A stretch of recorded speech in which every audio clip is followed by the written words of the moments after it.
At 2:47 a.m. on March 27, 1941, Lieutenant Jack Churchill stood on the beach at Vågsøy, Norway, a Scottish broadsword strapped to his back, a longbow and quiver of arrows slung across his shoulder, and a set of bagpipes secured to his pack. His commanding officer, watching Churchill prepare for the Commando raid, said, "Jack, you do understand we're attacking German positions with modern weapons? Rifles, grenades, automatic weapons. You don't need medieval equipment." Churchill replied, while checking his sword's edge, "Sir, any officer who goes into action without his sword is improperly dressed." The commanding officer tried a different approach. "The sword is ceremonial.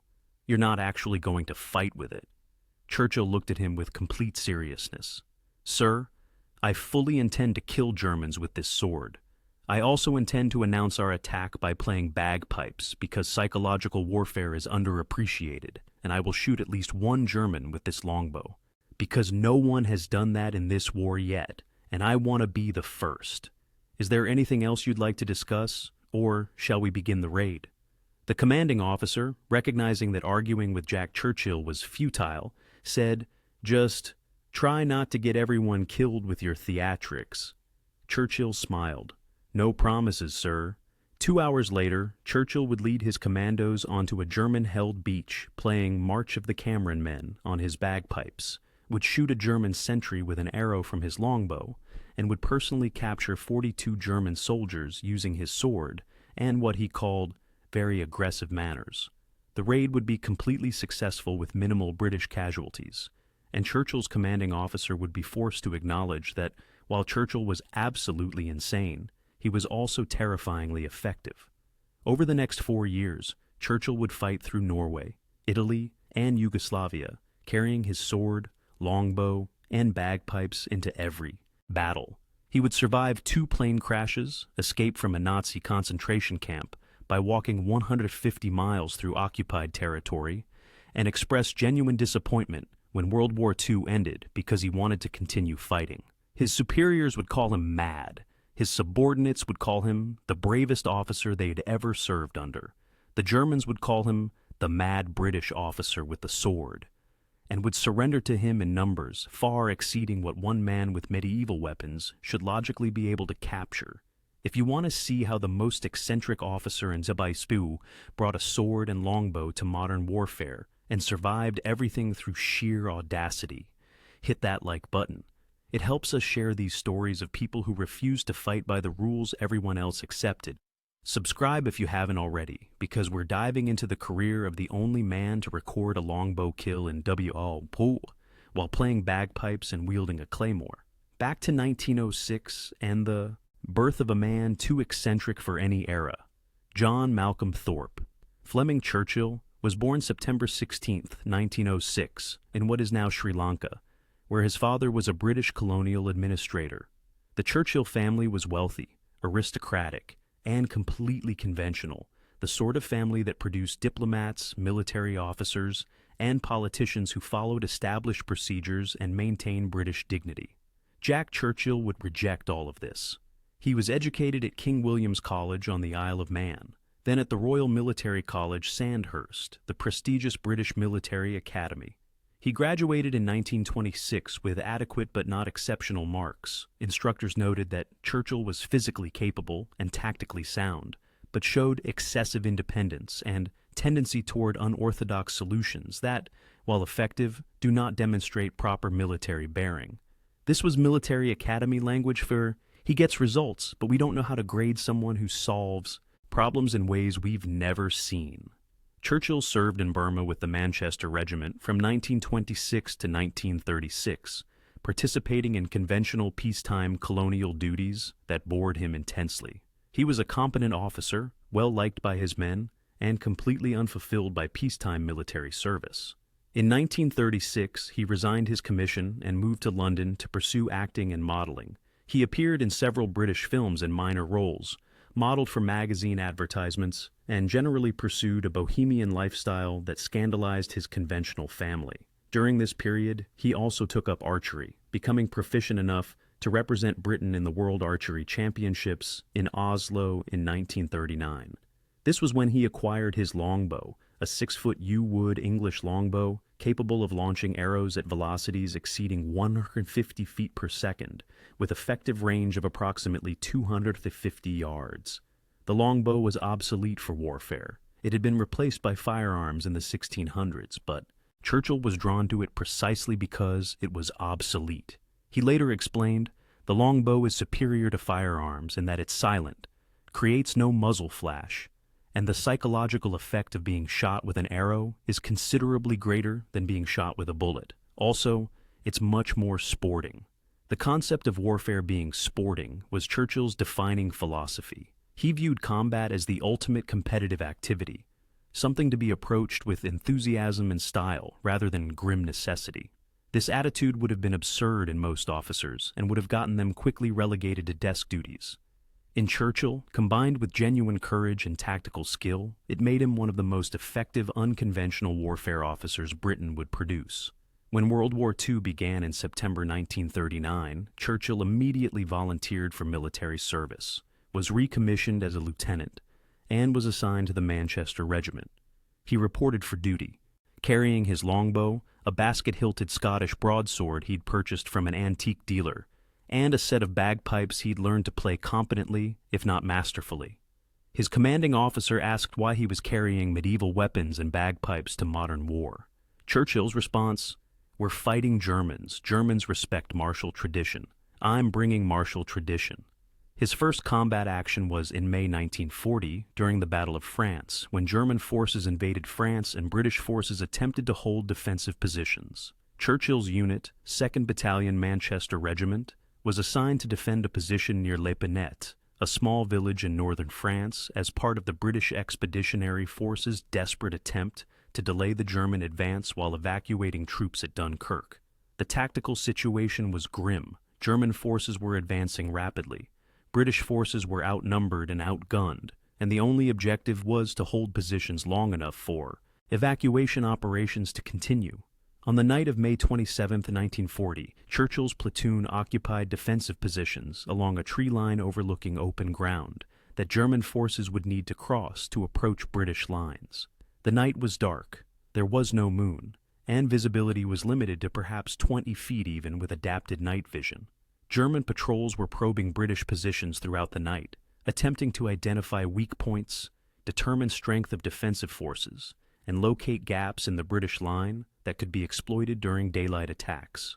At approximately 10:30 p.m., Churchill heard German voices approximately 100 yards distant in the darkness ahead of his position.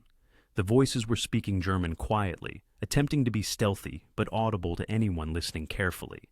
Churchill, who spoke basic German from his time at Sandhurst and had studied the language further during his acting career, understood they were discussing reconnaissance objectives and reporting what they had observed. The patrol consisted of at least 4 men, possibly more, attempting to locate British positions without revealing their own location. Standard procedure for British defenders would be to remain silent, allow the patrol to pass, and avoid engagement that would reveal defensive positions. But Churchill calculated that allowing the patrol to complete reconnaissance meant Germans would have accurate information about British positions for morning attacks. Better to eliminate the patrol and force Germans to conduct reconnaissance again, delaying their attack preparations. He couldn't use his rifle. Muzzle flash and sound would reveal his position to other German forces operating in the area. Grenades would be similarly revealing. He needed a silent weapon that would kill without revealing his location. The longbow was perfect. Churchill drew his longbow from where it lay beside him in the foxhole, knocked a 30-inch arrow with a broadhead point designed for hunting large game, and estimated range by sound. The German voices were approximately 100 yards away, possibly slightly closer. At 100 yards, the arrow would drop approximately 8 feet from launch height due to gravity, requiring Churchill to aim high to compensate. Wind was minimal, so lateral deflection wasn't a major concern. The primary challenge was shooting at an invisible target using only sound for aiming.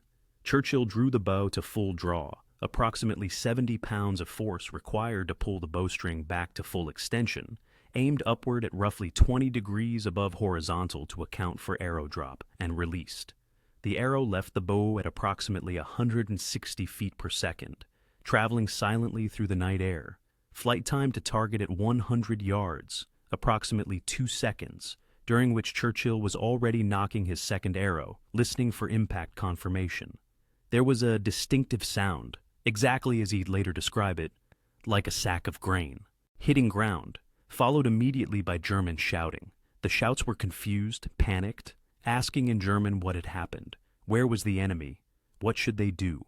One voice was giving orders to return fire, but the Germans didn't know where to shoot because no muzzle flash or sound had revealed the attacker's position. Churchill shot his second arrow toward the muzzle flashes of German rifles that were now firing randomly toward British positions, hoping to hit attackers they couldn't see. The second arrow disappeared into the darkness with no confirmed impact sound, suggesting it missed or hit ground rather than a person. Churchill knocked a third arrow and shot again at a different muzzle flash, then a fourth arrow at yet another position where Germans were firing. The German firing stopped abruptly after the fourth arrow. Voices retreated into the distance, Germans withdrawing from the sector entirely rather than continuing to face an invisible enemy who was killing their comrades with unknown weapons. The entire engagement lasted approximately 90 seconds from first arrow to German withdrawal. At dawn on May 28, 1940, a British patrol cautiously advanced to check the area where Germans had been encountered. They found a dead German soldier lying in tall grass approximately 90 yards from Churchill's position, further than the estimated 100 yards, suggesting Churchill had actually overcompensated slightly for arrow drop. The dead soldier had an arrow through his chest, the broadhead point having penetrated between ribs, passed through the right lung, and lodged against the spine. Death would have been nearly instantaneous from the punctured lung, causing rapid blood loss into the chest cavity. The patrol brought the body back to British lines, along with the arrow, which had broken during the soldier's fall, but was still identifiable. Churchill's commanding officer, Major Ronald Cartland, examined the arrow and the wound, then found Churchill to confirm what had happened. Churchill explained the engagement matter-of-factly. German patrol at approximately 100 yards, longbow shot, confirmed kill, patrol withdrew. Major Cartland asked, "You shot a German soldier with a bow and arrow?" Churchill replied, "Yes, sir. It was the tactically appropriate weapon given the circumstances. Silent, no muzzle flash, didn't reveal our position. The patrol withdrew without completing reconnaissance, meaning Germans will have to probe again tonight, delaying their attack preparation. Mission accomplished." Cartland couldn't argue with the logic. The kill was legitimate, the tactical reasoning was sound, and the outcome was positive for British defensive operations. But the method was so unusual that Cartland wasn't certain how to document it in after-action reports. He eventually wrote, "Lieutenant Churchill engaged enemy patrol at approximately 100 yards range and achieved one confirmed kill using longbow, unusual but effective. Recommend Lieutenant Churchill for mention in dispatches for initiative and tactical creativity." The mention in dispatches was approved, making Churchill officially recognized for being the only British soldier to kill an enemy with a longbow during World War II. The Battle of France ended in British evacuation at Dunkirk in June 1940. Churchill evacuated with his regiment, returned to England, and immediately volunteered for Commando training. The Commandos, newly formed units designed for raids and unconventional operations, were perfect for Churchill's approach to warfare. Commando training emphasized individual initiative, unorthodox tactics, and aggressive action, exactly Churchill's strengths. He completed Commando training in late 1940 and was assigned to No. 3 Commando, a unit that would conduct raids along the Norwegian coast to disrupt German occupation forces. The Vågsøy raid on March 27, 1941, was Churchill's first major commando operation. The mission was to raid the German garrison at Vågsøy, Norway, destroy military installations, capture prisoners, and withdraw before German reinforcements arrived. Churchill insisted on leading his section of the raid personally, armed with his sword, longbow, and bagpipes. His commanding officer had already learned that prohibiting Churchill from carrying his weapons was futile. Churchill would simply ignore the prohibition, so the compromise was that Churchill could carry whatever he wanted as long as he also carried a rifle and grenades like everyone else. Churchill agreed, but privately had no intention of using the rifle unless absolutely necessary. The raid began at 4:47 a.m. on March 27, 1941, with Royal Navy destroyers bombarding German positions, while commandos approached the beach in landing craft. As the landing craft neared shore, Churchill stood in the bow, drew his sword, and began playing March of the Cameron Men on his bagpipes. The sound carried across the water. Bagpipes are extremely loud, audible for miles, and German defenders heard the distinctive sound of bagpipes approaching through the pre-dawn darkness. The psychological effect was profound. German defenders, hearing bagpipes and seeing figures with swords silhouetted against the pre-dawn light, experienced a moment of confusion about what they were facing. The confusion lasted approximately 15 seconds, long enough for commandos to reach the beach and engage before German defenders organized effective resistance. Churchill later stated, "The bagpipes aren't about fair warning. They're about making the enemy think we're absolutely mad and therefore unpredictable. Unpredictable enemies are frightening." Once on shore, Churchill led his section through the village, engaging German positions. At one point, he encountered a German machine gun nest defending an approach to the village center. Standard tactics would be suppressing fire followed by grenade assault. Churchill instead stood up, walked toward the German position while playing his bagpipes, and when the Germans hesitated, unable to process what they were seeing, Churchill threw a grenade into the position, killing the crew. This wasn't reckless bravado. It was calculated psychological manipulation. Churchill understood that humans have difficulty shooting at threats they can't categorize. A soldier with a rifle advancing under fire is a recognizable threat that defenders will engage immediately. A man playing bagpipes and carrying a sword doesn't fit threat categories, creating hesitation during which Churchill could close distance and use grenades or his sword. During the Vågsøy raid, Churchill personally captured 42 German soldiers using his sword and one subordinate, Corporal George Ruffell. The capture sequence, which would become one of Churchill's most famous actions, began at approximately 6:15 a.m., when Churchill's section was advancing through the village of Vågsøy, clearing German defensive positions, building by building. The Germans, surprised by the Commando raid and disorganized by the Royal Navy bombardment that had preceded the landing, were fighting from prepared positions, but without coordinated command. Each position was operating independently, rather than as part of unified defense. Churchill's section had cleared approximately half a dozen buildings, encountering light resistance from small German groups who either surrendered quickly or were killed in brief firefights. Then Churchill encountered a large stone building, a former fish processing warehouse that Germans had converted into a defensive strongpoint, from which sustained machine gun fire was coming.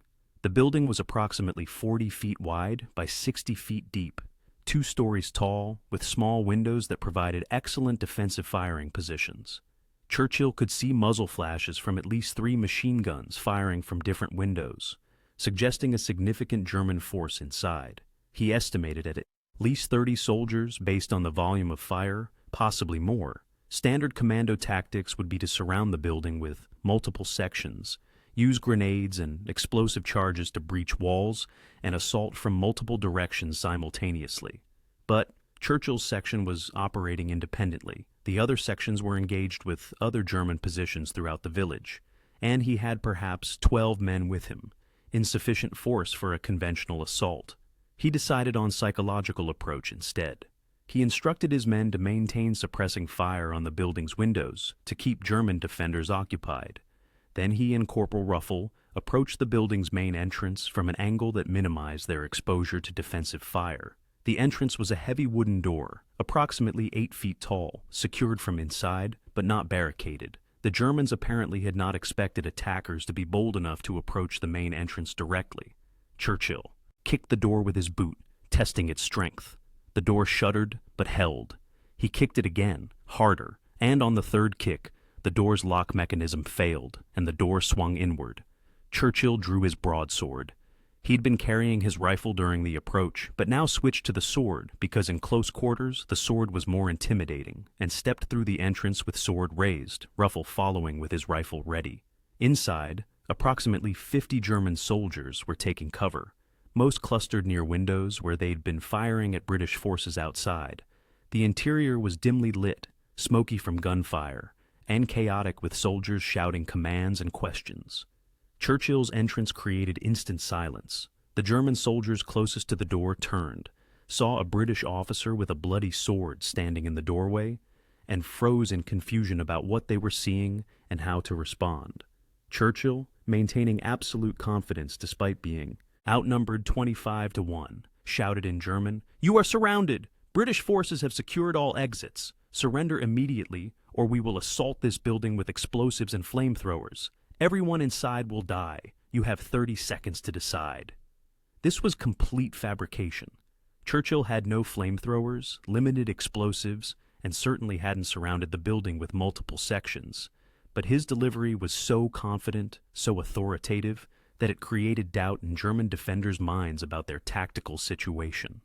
The sword helped sell the bluff. The sight of a British officer calmly standing in their defensive position with a sword, not even bothering to point a gun at them, suggested either insanity or overwhelming confidence born from having massive forces available. Germans, being rational soldiers who preferred survival to hopeless resistance, assumed confidence rather than insanity. The German commanding officer in the building, identified in subsequent British intelligence reports only as Leutnant Meyer, was positioned on the second floor. He called down in German, "How many British soldiers are outside?" Churchill replied, "Enough to kill everyone in this building if you force us to assault. You've seen what happened to the other positions we've cleared. We don't take prisoners from positions that refuse to surrender. You have 20 seconds remaining." This was psychological manipulation, layered on top of fabrication. The "we don't take prisoners" threat was false. British commandos were taking prisoners throughout the raid. But it created urgency. Meyer had no way to verify Churchill's claims about British force strength, no way to communicate with other German positions to assess the tactical situation, and limited time to make a life-or-death decision for everyone under his command. Meyer made the rational choice. He ordered his men to cease fire and surrender. The order was given in German, was immediately obeyed by soldiers who were relieved to survive, and resulted in 50 German soldiers laying down their weapons and moving toward the building's entrance where Churchill and Ruffell were waiting. Churchill later described the moment. "When the first German soldiers walked toward me with their hands up, I wasn't entirely certain my bluff had worked. When the 20th soldier came out, I was confident. By the 42nd soldier, I was trying not to smile, because that would have been unsporting." The 42 prisoners, the final count was 42 rather than 50, suggesting Churchill's initial estimate based on gunfire volume was high, filed out of the building with hands raised.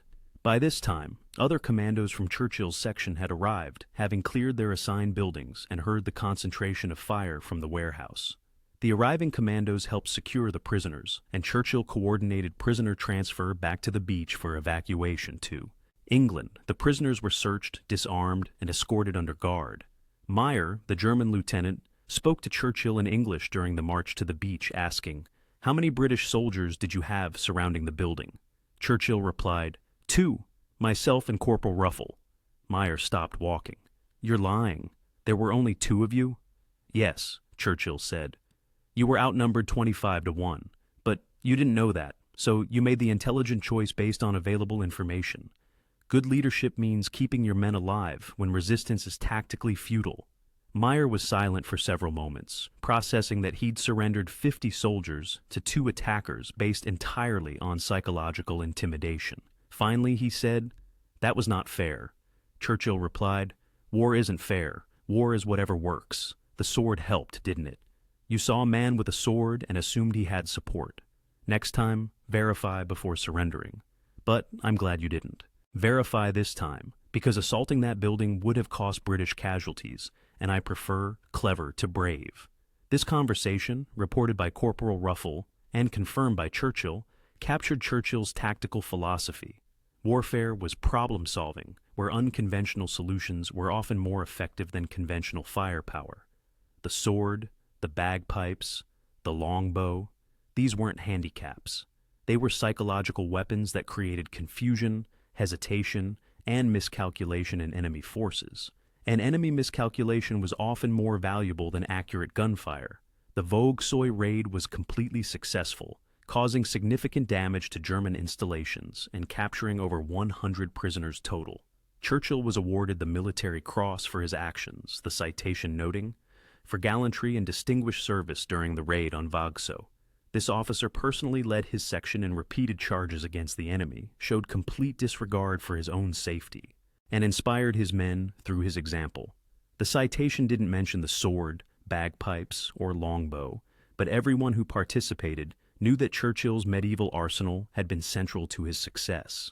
Churchill's next major action was Operation Archery in December 1941, another Norwegian raid, where he again used his bagpipes, sword, and unconventional tactics. Then came Italy in 1943, where Churchill would participate in some of the war's most difficult combat. The Italian campaign, beginning with the invasion of Sicily in July 1943 and continuing through mainland Italy, was brutal attritional warfare against German forces defending mountainous terrain. Churchill, now a major commanding a commando unit, continued carrying his sword into every action. In September 1943, during fighting near Salerno, Churchill led a night raid on a German position, attacking with sword drawn and personally killing multiple German soldiers in hand-to-hand combat. The sword combat wasn't cinematic. Hollywood sword fighting. It was violent, close-quarters brutality where Churchill used the sword's length and weight advantages to strike German soldiers before they could bring rifles to bear in confined spaces. A broadsword has approximately 30-inch blade length, giving Churchill reach advantage in close combat. The psychological shock of being attacked with a sword in 1943 created a moment of hesitation in German defenders that Churchill exploited ruthlessly. His most famous Italian action occurred at the Salerno landings on September 9, 1943. Churchill's unit was tasked with capturing a German observation post that was directing artillery fire onto Allied landing beaches. The position was on a hill, defended by approximately 30 German soldiers with machine guns and mortars. Churchill led the assault personally, playing bagpipes as his unit advanced up the hill under fire. Halfway up the hill, Churchill was hit by grenade fragments that wounded his shoulder and neck. He continued advancing, blood running down his uniform, still playing bagpipes, and led his men into the German position where hand-to-hand fighting occurred. Churchill used his sword extensively during this combat, the physical evidence being multiple German casualties with sword wounds documented in subsequent casualty reports. The position was captured, German artillery observation was disrupted, and the landing beaches were secured. Churchill received immediate medical treatment for his wounds, but refused evacuation, returning to duty within hours. By 1944, Churchill was a lieutenant colonel, commanding larger commando formations. In May 1944, he participated in operations in Yugoslavia, supporting partisan forces fighting against German occupation. It was during these operations that Churchill's war would take its most dramatic turn.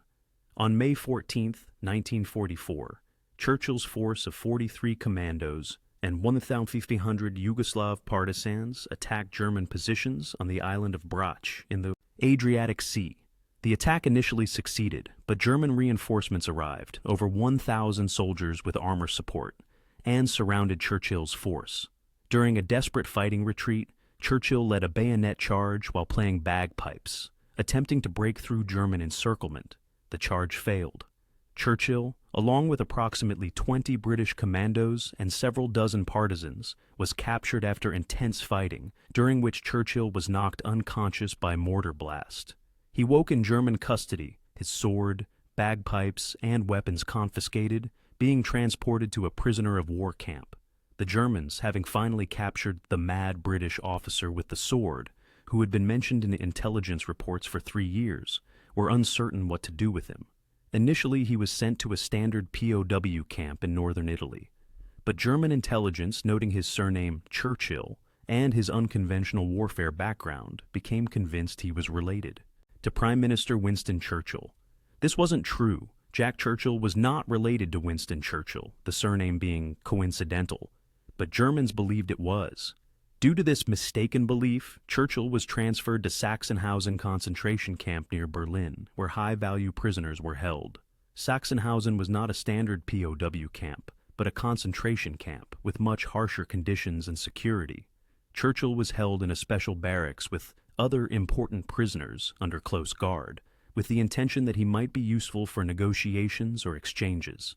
Churchill immediately began planning escape. Sachsenhausen was designed to prevent escapes. High walls topped with electrified wire, watchtowers with searchlights and machine guns, guard patrols with dogs, and a security system that had prevented successful escapes since the camp's establishment in 1936. But Churchill, surveying the camp's layout during his first days of confinement, identified a potential escape route through the drainage system. The camp's sewage and drainage tunnels, necessary to prevent flooding and manage waste, passed under the perimeter walls. The tunnels were approximately 2 feet in diameter, barely large enough for a man, and were protected by iron grates at entry and exit points. But the grates were corroded from sewage exposure and might be breakable. Churchill recruited Flight Lieutenant Bertram James, a Royal Air Force officer who had been shot down over Germany and was being held as a high-value prisoner due to his knowledge of RAF bomber tactics. James was skeptical about the drainage tunnel escape plan. He noted that the tunnels were filled with sewage, that breaking through the grates would create noise that might alert guards, and that even if they escaped the camp, they were in occupied Germany, surrounded by millions of hostile Germans and enemy soldiers. Churchill's response: "All valid concerns, but staying here guarantees we don't contribute to winning the war. Escaping gives us a chance, however small. I prefer small chances to no chances." James agreed, and they began preparations.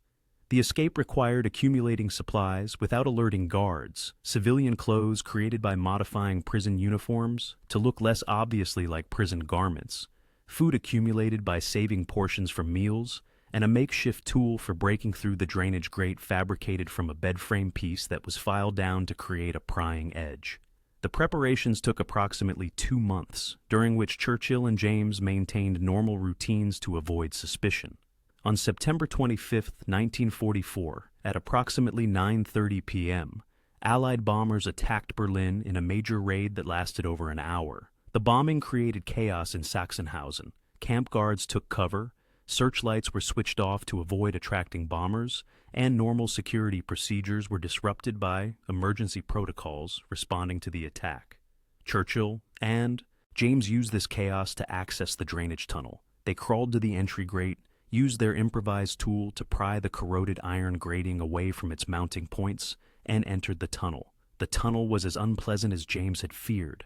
Approximately 200 feet long, 2 feet in diameter, partially filled with sewage that made breathing difficult and movement disgusting.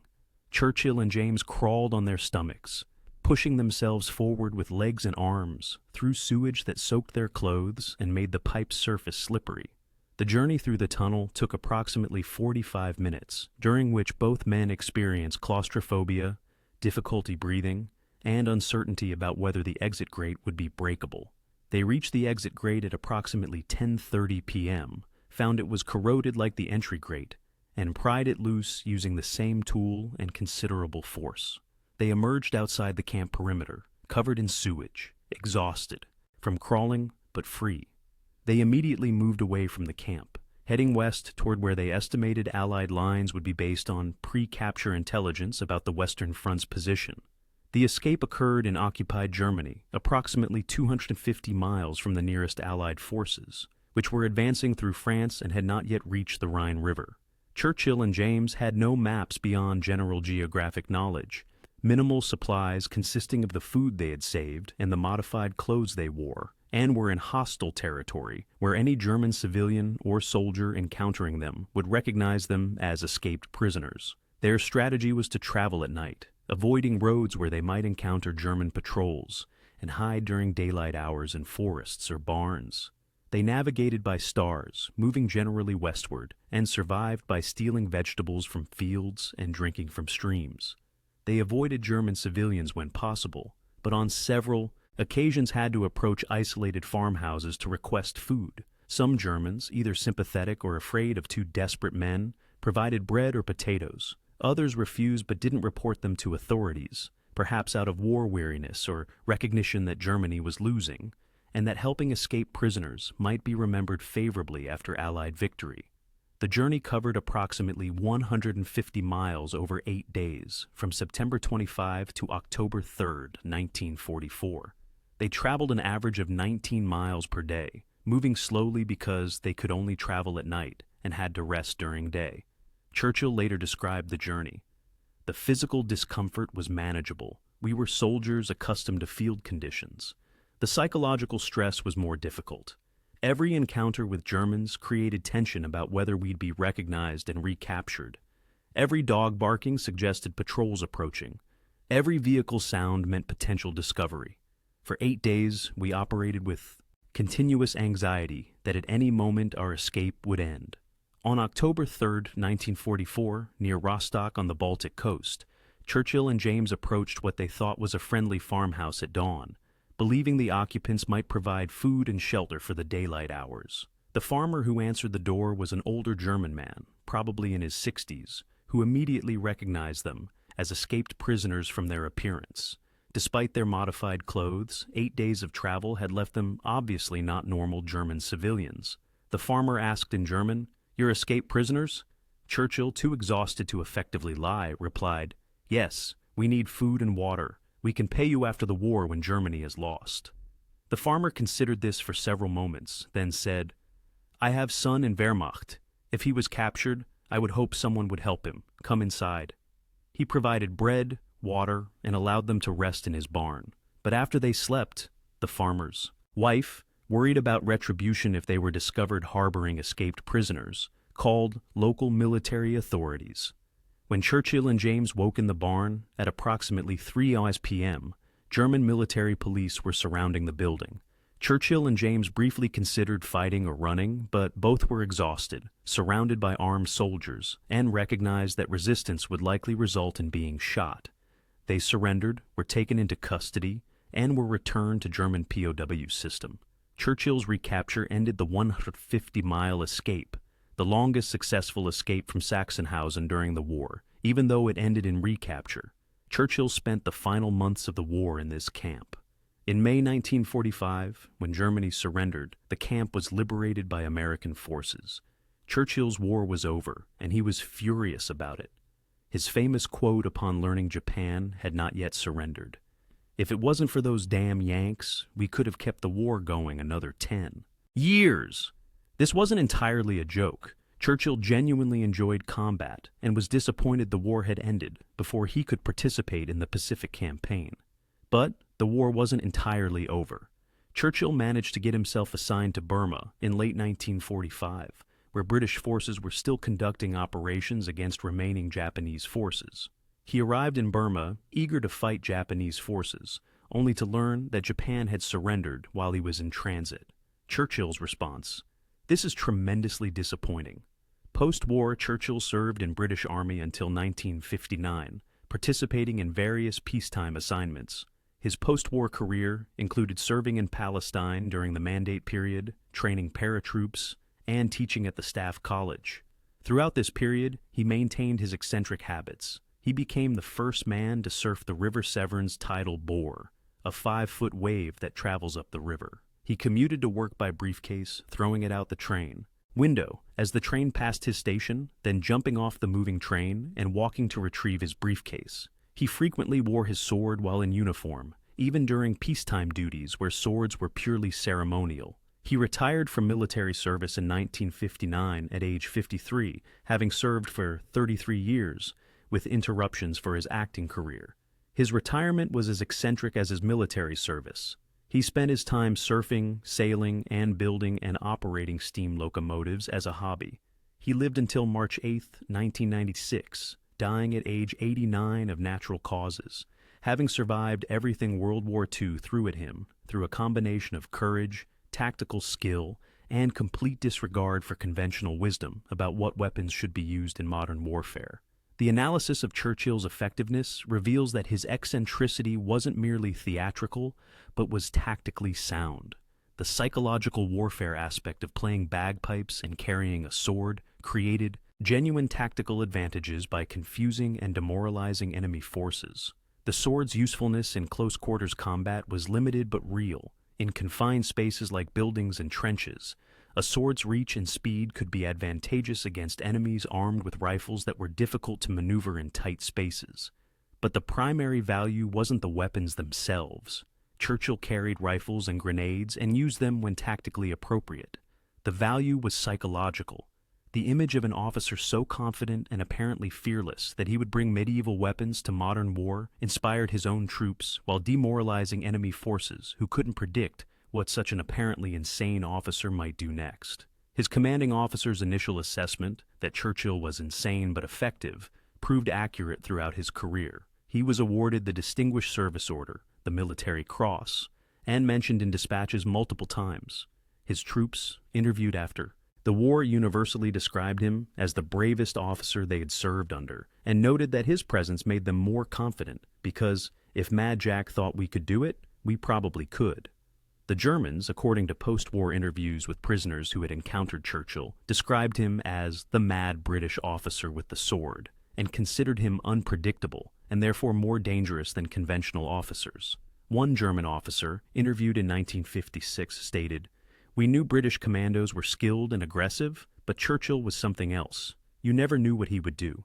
Would he attack? Would he bluff? Would he play bagpipes while his men flanked our position? The uncertainty was worse than facing a larger force because you couldn't prepare for uncertainty." Churchill's autobiography, written in the 1970s but never published, reportedly began with the sentence, "All my life, people have told me I was mad. They were probably correct, but it was tremendously fun being mad in an era when madness was tactically useful." The autobiography was never published because Churchill felt it revealed too many classified details about commando operations, and by the time declassification occurred, he was too elderly to pursue publication. March 27, 1941, was when Churchill led the Vågsøy raid, playing bagpipes and wielding his sword. May 27, 1940, was when he killed a German soldier with a longbow, the only longbow kill of WWII. September 9, 1943, was when he led the assault at Salerno, wounded and bleeding, but still playing bagpipes. May 14, 1944, was when he was captured after a bayonet charge in Yugoslavia. September 25, 1944, was when he escaped Sachsenhausen concentration camp and walked 150 miles through Germany before recapture. 1996 was when he died at 89, having survived everything by being too eccentric for death to take seriously. One officer, one Scottish broadsword, one English longbow, one set of bagpipes, 42 Germans captured with sword and bluff, survived concentration camp, walked 150 miles through occupied Germany, disappointed the war ended, proved that the most effective weapon is sometimes the one nobody expects you to use, and that being predictable is more dangerous than being armed. Not because medieval weapons were superior to modern firearms, because the psychological impact of doing the unexpected was worth more than another rifle in the hands of someone conventional.